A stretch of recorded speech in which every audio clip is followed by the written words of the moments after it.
Okay. हरे कृष्णा, सभी को दंडवत प्रणाम। नमो विष्णु पादाय कृष्ण पृष्ठाय भूतले श्रीमते भक्ति वेदांत स्वामी इति नामिने। नमस्ते सारस्वते देवे गौरवाणी प्रचारिणे निर्विशेष शून्यवादी पाश्चात्य देश तारिणी। जगत गुरु श्री प्रभुपाद की जय। परम पूज्य भक्ति चारु स्वामी महाराज जी के श्री चरणों में प्रणाम। हरे कृष्णा।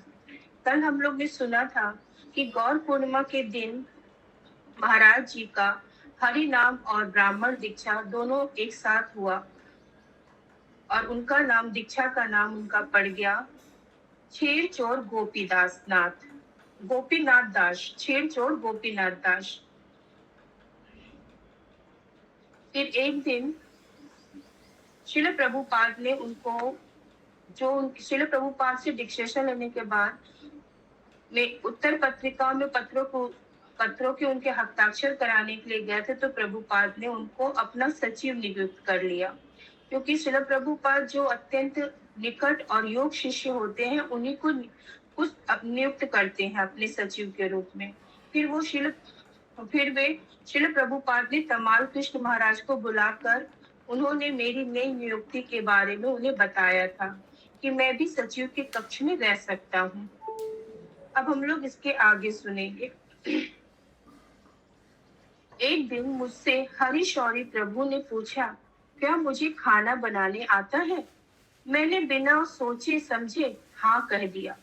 देखते ही देखते उन्होंने मेरी इस कला के विषय में श्रील प्रभुपाद को सूचित कर दिया और उसके थोड़ी देर बाद ही मुझे बताया गया कि श्रील प्रभुपाद चाहते हैं कि मैं उनके लिए रसोई करूं। यो तो मैंने हरि शौरी प्रभु को कहा था कि मुझे रसोई करनी आती है, पर मैं प्रभुपाद की पसंद जितना अच्छा रसोइया नहीं था।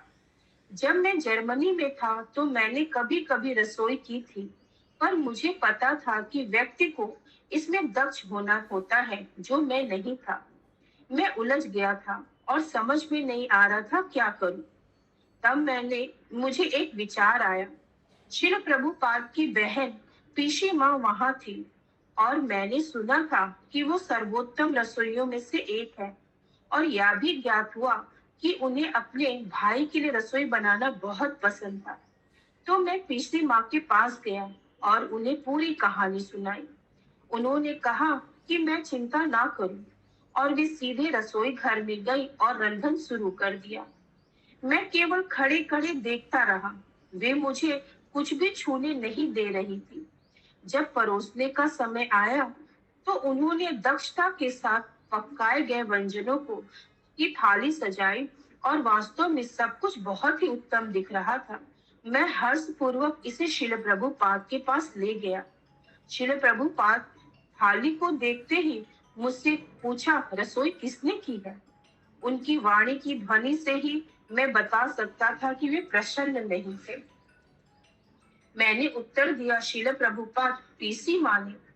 उन्होंने पूछा, मैंने तुमसे रसोई करने के लिए कहा था या पीसी माँ से? और फिर उन्होंने मुझे थाली वापस ले जाने के लिए कहा। अपराध भाव और भय से कांपते हुए मैंने उनसे प्रार्थना की, शील प्रभुपाद, मुझसे भूल हो गई है, मैं दोबारा ऐसा नहीं करूंगा। और मैं बस वहीं खड़ा रहा और मेरी अब केवल एक ही इच्छा थी कि उनके चरणों पर गिरकर क्षमा प्रार्थना मांगू, परंतु मुझ में इतना साहस नहीं था। वे अंततः शांत हुए, पर मैंने एक स्वर्णिम अवसर खो दिया था। फिर भी मैं श्री प्रभुपाद की सेवा में लगा रहा और मेरे उनके पत्रों के उत्तर लिखने के तरीके से वे प्रसन्न थे। मैं प्रतिदिन अनुवाद कर रहा था और अनुवाद उन्हें जोर से पढ़कर सुना भी रहा था, और वे कभी कभी इसमें सुधार बताया करते। रसोई की घटना अभी भी मेरे मन में बोझ बनी हुई थी।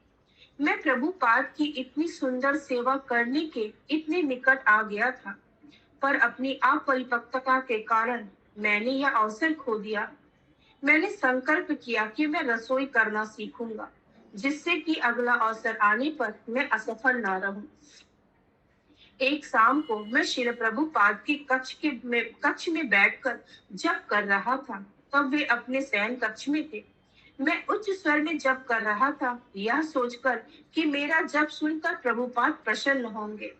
इसके विपरीत कुछ समय बाद उन्होंने मुझे बुलाकर कहा, इतनी जोर से जप मत करो। मुझे दोष भाव और अपमान का अनुभव हुआ और इसके बाद से जब भी मैं प्रभुपाद के निकट होता तो धीमे स्वर में जप करता। कुछ दिन बाद अकेले में श्री प्रभुपाद के सामने बैठा था। जब वे अपने गोल तकिए पर टेक लगाकर अपनी माला पर जप कर रहे थे, मैंने पूछा, श्री प्रभुपाद, क्या मैं संस्कृत सीख सकता हूँ? वे सीधे उठकर बैठे और पूछा, तुम संस्कृत क्यों सीखना चाहते हो? मैंने कुछ समय सोचा और फिर कहा, शास्त्रों को बेहतर समझने, वैदिक संस्कृति के समीप जाने के लिए। और प्रभुपाद ने बीच में काटते हुए कहा, इसकी कोई आवश्यकता नहीं है। हमारा काम कोई पंडित बनाना नहीं है। हमारा काम केवल भक्त बनाना है। हमारा काम है कृष्ण की सेवा करना। कितने सारे संस्कृत के विद्वान हैं, पर वे क्या कर रहे हैं? क्या वे वैदिक संस्कृति या वेदों के ज्ञान का प्रचार कर रहे हैं? नहीं, वे कुछ भी कारागार नहीं कर रहे हैं। वास्तव में आवश्यकता कृष्ण भावनामृत का प्रचार करने की है और ऐसा करने के लिए तुमने संस्कृत सीखने की आवश्यकता नहीं है। कृष्ण और उनके साथ अपने संबंध को जानने के अतिरिक्त तुम्हें कुछ भी सीखने की आवश्यकता नहीं है। उन्होंने आगे कहा, केवल मेरी पुस्तकें पढ़ो और तुम संस्कृत सीख जाओगे। कुछ महीनों से श्री प्रभुपाद की सेहत खराब थी। क्योंकि वे भारत लौटे थे, इसीलिए वे तेजी से और अधिक बीमार होते जा रहे थे। उन्होंने सामान्यतः प्रातःकालीन भ्रमण पर जाना बंद कर दिया था और शौचालय जाने के लिए भी उन्हें सहायता की आवश्यकता पड़ती थी। मायापुर में उनके कक्ष के साथ शौचालय और स्नान घर नहीं था। वह कमरों की श्रृंखला के अंत में था। लाठी लेकर चलने पर भी उन्हें एक व्यक्ति कमर और कंधे पर एक एक हाथ से सहारा देने के लिए चला चाहिए होता था। उनकी सेहत खराब थी, पर वे किसी भी प्रकार का उपचार करवाना नहीं चाहते थे। वे विदेशी एलोपैथिक दवाइयां पसंद नहीं करते थे और आयुर्वेदिक उपचार काम नहीं कर रहा था, क्योंकि सभी जड़ी बूटियों ने कलयुग के कारण अपना प्रभाव खो दिया था और अधिकांश आयुर्वेदिक चिकित्सक प्रमाणिक नहीं थे। फिर भी जब अभिराम प्रभु ने एक प्रसिद्ध आयुर्वेदिक चिकित्सक डॉक्टर विमलानंद तारक तारक तीर्थ की मायापुर आकर उपचार करने की व्यवस्था की, तो प्रभुपाद ने उपचार करवाना स्वीकार कर लिया। डॉक्टर तारक तीर्थ लगभग 90 वर्ष की आयु के एक वृद्ध व्यक्ति थे और साथ ही आधे अंधे भी थे। यूं तो डॉक्टर अपने साथ एक सेवक लेकर आए थे, पर श्रील प्रभुपाद चाहते थे कि मैं उनकी भी देखभाल करूं। डॉक्टर तारक तीर्थ ने मुझे बताया कि वे अपने समय में आयुर्वेद के महान चिकित्सक थे, शायद कलकत्ता में सर्वश्रेष्ठ।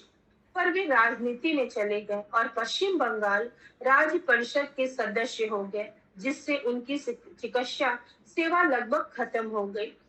डॉक्टर तारका तीर्थ सुखद पर एक शांत व्यक्ति थे। उन्हें देखकर ही कोई कह सकता था कि वे एक कुलीन व्यक्ति थे। मैं उन्हें श्री प्रभुपाद के पास प्रतिदिन सुबह शाम ले जाता था और वे उनकी नब्ज देखकर प्रभुपाद का निरीक्षण करते, फिर दवाई लिखते। डॉक्टर तारका तीर्थ और उनके उपचार को श्री प्रभुपाद कितनी गंभीरता से ले रहे थे, यह बताना कठिन था, परंतु दोनों की लंबे समय तक निजी चर्चाएं होती थी। डॉक्टर तारका तीर्थ प्रभुपाद से कुछ साल बड़े थे, पर वे दोनों एक ही शहर के थे और एक दूसरे को युवा अवस्था से जानते थे। मैं देख सकता था कि दोनों एक दूसरे के संग में बड़ा आनंद ले रहे थे। एक शाम को अपने उपचार के बाद श्रील प्रभुपाद डॉक्टर तारका तीर्थ से कलयुग, हमारे वर्तमान युग की स्थिति के विषय में बातें कर रहे थे। किस प्रकार हर वस्तु का पतन हो रहा है। उन्होंने मुझसे कहा कि मैं उनकी मेज से श्रीमद् भागवतम का 12वां स्कंद उठाकर लाऊं।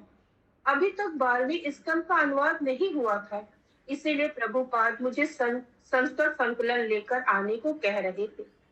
जब मैं उसे लाया तो उन्होंने मुझे दूसरे अध्याय को खोलकर उच्च स्वर में पढ़ने के लिए कहा।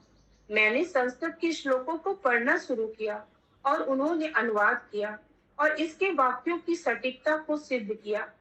किस प्रकार कलयुग में पुरुष और इस महिलाओं के बीच संबंध केवल काम सुख पर ही आधारित होंगे। परिवार केवल पति और पत्नी तक सिमट कर रह जाएंगे और बच्चों की देखभाल करने के लिए कोई बड़ा बुजुर्ग नहीं रहेगा। वैवाहिक वैवाहिक बेटे अपने माता पिता को छोड़कर चले जाएंगे और पति पत्नी के बीच के संबंध कुछ समय के लिए ही रहेंगे। विवाह यौन संबंध की अनुकूलता पर आधारित रहेंगे और केवल शाब्दिक अनुबंधनों से मान्य कहलाएंगे। अनैतिक संबंध हर कहीं होंगे और पति पत्नी एक दूसरे के प्रति बिल्कुल भी निष्ठावान नहीं होंगे। उन्होंने बताया पुरुष व्यक्ति की सुंदरता उनके बालों की लंबाई द्वारा आंकी जाएगी। जिस प्रकार यूरोप और अमेरिका में सभी बड़े बाल रखना पसंद करते थे और किस तरह यह आकर्षकता का निर्णायक कारण हो गया था। प्रभुपाद ने बताया कि किस प्रकार दास्यु शासक बन जाएंगे। वे अपनी प्रजा से करों के माध्यम से धन लूटेंगे और प्रजा के लोग इतने मोह भंग हो जाएंगे कि वे शोषण से बचने के लिए शहरों और गांवों से भाग खड़े होंगे। पृथ्वी की स्थिति इतनी बुरी हो जाएगी कि गाय दूध देना बंद कर देगी। अनाज के पौधे घास जैसे हो जाएंगे और फलों में बिल्कुल भी गूदा नहीं रह जाएगा। डॉक्टर तारका तीर्थ के जाने पर मुझे श्रील प्रभुपाद ने पूछा कि मैंने संस्कृत कहाँ से सीखी। उस घटना को याद करके जब मैंने उनसे पूछा था कि क्या मैं सीख सकता हूँ, मैं समझ सकता था कि वे मुझे आश्वस्त कर रहे थे कि मैं सीख सकता हूँ केवल उनकी पुस्तकों को पढ़कर। एक शाम को डॉक्टर तारका तीर्थ जांच करने के बाद प्रभुपाद के साथ बैठे थे। प्रभुपाद ने अपने जीवन के विषय में बोलना आरंभ किया। उन्होंने डॉक्टर को बताया कि किस प्रकार उनके मित्र नरेन मल्लिक एक दिन उनके पास आए थे और उन्हें एक साधु से मिलवाने के लिए आमंत्रित किया। श्रील प्रभुपाद तथाकथित साधुओं का इतना आदर नहीं करते थे क्योंकि उन्होंने देखा था कि किस प्रकार उनके पिता साधुओं को घर बुलाते थे पर वे केवल आते, भोजन करते और दक्षिणा देकर चले जाते। इसीलिए उन्होंने मना कर दिया। नरेन फिर भी बल देता रहा कि श्रील प्रभुपाद उनके साथ जाएं, यह बताते हुए कि वे कोई ऐसे वैसे साधु नहीं है, वे एक उच्च कोटि के विद्वान थे। अंततः प्रभुपाद हार कर जाने को तैयारी हो गए। उन्होंने डॉक्टर तारका तीर्थ को बताया कि वह साधु शील भक्ति सिद्धांत सरस्वती ठाकुर प्रभुपाद थे, जो आगे जाकर उनके गुरु हुए। और पहली भेंट में ही शील भक्ति सिद्धांत सरस्वती ठाकुर ने उन्हें श्री चैतन्य महाप्रभु के अभियान अर्थात कृष्ण भावनामृत का प्रचार पूरे विश्व में अंग्रेजी में करने का आदेश दिया। श्रील प्रभुपाद ने आरंभ में शील भक्ति सिद्धांत सरस्वती के आदेशों का विरोध किया था। उन्होंने आपत्ति जताते हुए कहा कि सर्वप्रथम भारत को स्वतंत्र होना होगा। इसके पहले भारत के इस संदेश को कोई गंभीरता से नहीं लेगा। इसके उत्तर में शील भक्ति सिद्धांत सरस्वती ने बताया कि चैतन्य महाप्रभु की शिक्षाएं राजनैतिक, सामाजिक, भौगोलिक या धार्मिक सोच विचार से परे थी। वे दूसरे लोग से थी और किसी भी भौतिक स्थिति पर निर्भर नहीं करती थी। इसके बाद जब नरेन ने श्री प्रभुपाद से इस साधु के विषय में उनकी राय पूछी तो उन्होंने कहा अब चैतन्य महाप्रभु के संदेश का प्रचार ऐसे व्यक्ति पर आ गया है जो निश्चित ही यह करके दिखाएगा। केवल इस पहली भेंट से ही श्रील प्रभुपाद श्रील भक्ति सिद्धांत सरस्वती ठाकुर से इतने प्रभावित हुए थे कि उन्होंने उनको अपने गुरु के रूप में स्वीकार करने का निर्णय ले लिया था और उनके इस आदेश को अपने जीवन का लक्ष्य बना लिया था। श्रील प्रभुपाद एक दवाई कंपनी डॉक्टर बोस लेबोरेटरी के प्रबंधक थे, जिसके स्वामी थे डॉक्टर कार्तिक बोस। और अगले ही दिन उन्होंने ऑफिस में जाकर त्याग पत्र दे दिया। डॉक्टर बोस अचंभित रह गए। वे पूरे परिवार के मित्र थे और वे प्रभुपाद के साथ स्नेहपूर्ण व्यवहार करते थे। वे समझ नहीं पा रहे थे कि अकस्मात प्रभुपाद इस्तीफा क्यों दे रहे हैं। जब प्रभुपाद ने शिल भक्ति सिद्धांत सरस्वती ठाकुर के साथ उनकी भेंट और उनके उपदेश के विषय में बताया और उनके इस मिशन में समर्पित होने के विषय में समझाया, तो डॉक्टर बोस ने समझाने का प्रयास किया कि वे कंपनी में काम करते हुए भी गुरु की सेवा कर सकते थे। पर प्रभुपाद ने कहा, अगर वे कंपनी के कर्मचारी बने रहे तो उनका पूरा समय उनके कर्मचारी दायित्व में ही निकल जाएगी। डॉक्टर बोस ने प्रत्युत्तर में प्रभुपाद से कहा कि वे केवल एक कर्मचारी नहीं थे, वे कंपनी का प्रबंधन कर रहे थे और परिवार के एक सदस्य, एक पुत्र के समान थे। पर प्रभुपाद अटल रहे। डॉक्टर बोस ने पूछा था, तो इस्तीफा देने के बाद तुम क्या करोगे? तुमको परिवार चलाना है, तुम विवाहित हो और तुम्हारा एक पुत्र है, तुम्हारे बूढ़े पिता भी हैं। प्रभुपाद ने कहा कि वे अपना व्यापार करेंगे। इस प्रकार वे अपने परिवार का पालन कर पाएंगे और उन्हें कृष्ण भावनामृत का प्रचार करने के लिए पर्याप्त समय मिल जाएगा।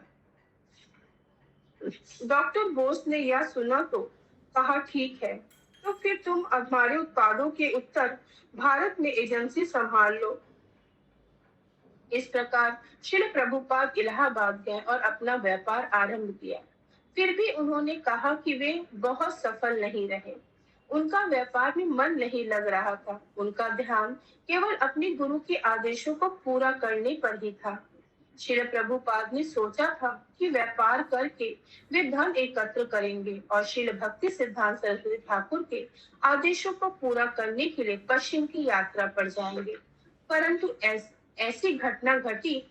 जब वे पश्चिम गए तो बिना किसी समर्थन के एकदम अकिंचन के समान गए थे। इसके बाद की सारी घटनाएं अद्भुत रूप से घटी। उन्होंने बताया कि यह सब श्री चैतन्य महाप्रभु की व्यवस्था से हुआ और इस अनुभव के माध्यम से उन्होंने एक महत्वपूर्ण शिक्षा प्राप्त की। जब व्यक्ति परम पुरुषोत्तम भगवान की सेवा करता है तो उससे धन या अन्य किसी वस्तु की चिंता नहीं करनी होती। भगवान सारी व्यवस्था कर देते हैं। अगर कोई ईमानदारी से उनकी सेवा करे तो वे सब कुछ उपलब्ध करा देते हैं। मैं श्रील प्रभुपाद की मुखार बिंद से उनकी ही जीवनी सुनने को अपना सौभाग्य समझ रहा था। एक दिन श्रीपाद महेश पंडित, जो श्री चैतन्य महाप्रभु के अंतरंग पार्षदों में से थे, उनका तिरुभाव दिवस था और इस दिन मैंने श्री प्रभुपाद के कक्ष के आसपास सामान्य से अधिक गतिविधि देखी। मेरे पूछने पर मैंने जाना कि प्रभुपाद ने श्रीपाद महेश पंडित के श्रीपाद निवास स्थान पलपर में उनके तिरुभाव दिवस के कार्यक्रम में भाग लेने का आमंत्रण स्वीकार किया था, जो वहां से लगभग 50 किलोमीटर दूर था। श्रील प्रभुपाद अपनी लाल एम्बेसडर में गए और साथ में कुछ प्रमुख भक्तों से भरी गाड़ियों में मैं भी गया था। जब हम वहां पहुंचे तो बड़ा ही सुंदर कीर्तन हो रहा था। श्रील प्रभुपाद का बड़े आदर और सम्मान के साथ स्वागत किया गया और कुछ अग्रणी शिष्यों के साथ भी मंच पर ले जाए गए। प्रभुपाद ने श्री महेश पंडित का महिमा गान किया, जो श्री चैतन्य महाप्रभु के पार्षद थे और उनके मिशन में उनकी सहायता करने के लिए आध्यात्मिक जगत से आए थे। नित्यानंद प्रभु के नेतृत्व में वे और अन्य भक्त कृष्ण भक्ति का पूरे बंगाल में वितरण करते और श्री चैतन्य महाप्रभु के प्रयासों के कारण पूरे भारत में परम पुरुषोत्तम भगवान की भक्ति की बाढ़ आ गई। श्रील प्रभुपाद ने बताया कि श्री चैतन्य महाप्रभु ने भविष्यवाणी की थी कि कृष्ण भावनामृत सारे विश्व के प्रत्येक ग्राम और शहर में फैल जाएगा और यूं तो यह एक समय पर असंभव भविष्यवाणी जान पड़ती थी, पर अब यह सत्य हो रही थी। प्रभुपाद अपने मंच पर बैठे पश्चिमी शिष्यों की ओर संकेत करते हुए कहा कि श्री चैतन्य महाप्रभु की भविष्यवाणी कभी भी असफल नहीं हो सकती। वे परम पुरुषोत्तम भगवान थे और उनके शब्द परम सत्य थे। शिला प्रभुपाद ने अपने अमेरिकी और यूरोपीय शिष्यों की उनके समर्पण के लिए सराहना की और इस दिव्य भविष्यवाणी को पूरा करने में सहायता करने के लिए उनके प्रति आभार प्रकट किया। तब उन्होंने भारतीय श्रोताओं को प्रभु महाप्रभु के आदेशों की याद दिलाई कि सभी भारतीय, चाहे वे किसी भी जाति, धर्म या पंथ के हों, सभी को विश्व भर में कृष्ण भावनामृत का प्रचार करके अपना जीवन सफल करना चाहिए। उन्होंने श्री चैतन्य चरितामृत आदि लीला 9.41 से उदाहरण दिया। भारत भूमि ते मनुष्य जन्म हैला यार, जन्म सार्थक करी कर पर उपकार। जिन्होंने भारत भूमि में जन्म लिया है, उन्हें अपने जीवन को कृष्ण भावनामृत स्वीकार कर सफल बनाना चाहिए, अन्यों को इसका लाभ प्रदान करना चाहिए। उन्होंने आगे कहा कि ऐसा करने का सर्वश्रेष्ठ तरीका सभी को कृष्ण भावनामृत प्रदान करना। उन्होंने पुनः श्री चैतन्य चरितामृत मध्य लीला 7.128 से अन्य श्लोक का उदाहरण दिया। यारे देखे तारे कहे कृष्ण उपदेश, अमार आज्ञा गुरु हैला तार ए देश। तुम जिससे भी मिलो कृष्ण के विषय में उपदेश दो, इस प्रकार मेरे आदेश से गुरु हो जाओ और इस जगत के सभी व्यक्तियों का उद्धार करो। श्रील प्रभुपाद ने प्रत्येक भारतीय को इस दायित्व को स्वीकार करने पर बल दिया। यही परम पुरुषोत्तम भगवान श्री चैतन्य महाप्रभु की इच्छा थी। व्यक्ति ऐसे महत्वपूर्ण दायित्व को स्वीकार करने में स्वयं को अयोग्य समझ रहा था, पर ऐसा सोचने की कोई आवश्यकता नहीं।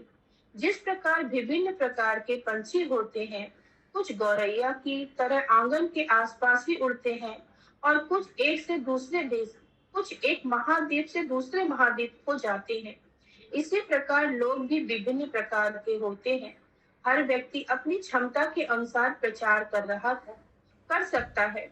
कुछ मित्रों और पड़ोसियों को और कुछ व्यक्ति एक देश से दूसरे देश में जाकर प्रचार कर सकते हैं। पूरे विश्व में कृष्ण भावनामृत की आवश्यकता है और भारतीयों को उन्हें भक्ति प्रदान करने का महत्वपूर्ण दायित्व दिया गया है। श्री प्रभुपाद ने घोषणा की कि वे तो केवल एक ही व्यक्ति थे जिसने भारत के बाहर जाकर कृष्ण भावनामृत का विश्व भर में प्रचार किया। उन्होंने पूछा, अगर सभी भारतीय यह दायित्व उठा लेते हैं तो कहना ही क्या, कोई इसकी कल्पना भी नहीं कर सकता। श्रोताओं में से अधिकतर साधारण ग्रामीण थे और उन्होंने दूर के सपने में भी विदेश जाने की नहीं सोची थी। श्री चैतन्य महाप्रभु के संदेश का प्रचार करने का तो प्रश्न ही क्या था, पर श्रील प्रभुपाद उन्हें प्रोत्साहित कर रहे थे। भारत का यह आध्यात्मिक संदेश भारत का वास्तविक धन है और पूरा विश्व इसे प्राप्त करने के लिए प्रतीक्षा में है। अगर भारतीय इसका वितरण नहीं करेंगे तो और कौन करेगा। इतने सारे भारतीय अमेरिका गए और वहां की भौतिक समृद्धि का लाभ उठाकर धनी हो गए, पर मैं वहां उनसे भीख मांगने नहीं गया था। मैं वहां उन्हें कुछ ऐसा प्रदान करने गया था जो उन्हें पहले कभी प्राप्त नहीं हुआ था, महानतम आध्यात्मिक धन। प्रभुपाद ने जनता को इस्कॉन से जुड़ने के लिए और श्री चैतन्य महाप्रभु के आध्यात्मिक उद्देश्य को पूर्ण करने के लिए आमंत्रित किया। दुर्भाग्य से किसी भी व्यक्ति ने यह आमंत्रण स्वीकार नहीं किया। अगले सप्ताह कल्याण प्रभु नामक एक ब्राह्मण दीक्षित बंगाली भक्त जो मंदिर के बाहर विद्यालय में रहते थे और बीमा एजेंट एवं विद्यालय के शिक्षक के रूप में कार्य करते थे, श्रील प्रभुपाद से मिलने के लिए मायापुर आए। प्रभुपाद ने उनके आध्यात्मिक जीवन और उनके परिवार के विषय में पूछा। यह एक मधुर और सौहार्दपूर्ण मिलन था। तब कल्याण प्रभु ने पूछा, श्रील प्रभुपाद, मेरा सिद्ध स्वरूप क्या है? वे उनका आध्यात्मिक परिचय जानना चाहते थे। दीक्षा के समय अपने आध्यात्मिक स्वरूप को जानने का विचार सहजियों का एक विकसित अभ्यास था और इस प्रश्न को सुनकर श्री प्रभुपाद का भाव एकदम से बदल गया। वे बहुत क्रोधित हो उठे और होठों के कंपन के साथ दहाड़ती आवाज में उन्होंने बारंबार कहा, तुम धूर्त, तुम्हारा सिद्ध स्वरूप तुम्हारा अंततः थोड़े शांत होने पर ऊंचे स्वर में ही उन्होंने कल्याण प्रभु से कहा, अपने सिद्ध स्वरूप की चिंता मत करो। जब तुम योग्य हो जाओगे तो मैं स्वयं तुम्हारे पास आकर उसे उजागर कर दूंगा। मैं श्रील प्रभुपाद के रोषपूर्ण उत्तर से अचंभित रह गया था, पर मैं दोनों वस्तुओं को स्पष्ट रूप से देख सकता था। पहला था कि भक्तों को अपने आध्यात्मिक स्वरूप की चिंता करने की आवश्यकता नहीं है, उन्हें केवल भक्ति में संलग्न रहना है। अन्य सब कुछ अपने आप हो जाएगा और हमारा आध्यात्मिक परिचय गुरु और कृष्ण की कृपा से हमें ज्ञात हो जाएगा। दूसरा कि श्रील प्रभुपाद का आश्रय सदा हमारे साथ था, वही हमें भगवत धाम ले जाएंगे। यह केवल हमारे योग्य बनने का प्रश्न था। कल्याण प्रभु बड़े क्षमाशील हो गए और उन्होंने श्रील प्रभुपाद से क्षमा दान की भिक्षा मांगी। एक क्षण बाद ही प्रभुपाद ने अपना प्राकृतिक शांत और कृपापूर्ण भाव पुनः प्रकट किया और कल्याण प्रभु को समझाया कि गुरु और शिष्य दोनों के योग्य होने पर गुरु शिष्य को उसके आध्यात्मिक परिचय के विषय में अवगत करा सकते हैं। फिर भी अगर किसी ने अनुचित रूप से कार्य करने का प्रयास किया तो ना केवल यह उथल पुथल मचाएगा, अपितु दोनों के ही आध्यात्मिक जीवन का विनाश कर देगा। हरे कृष्ण।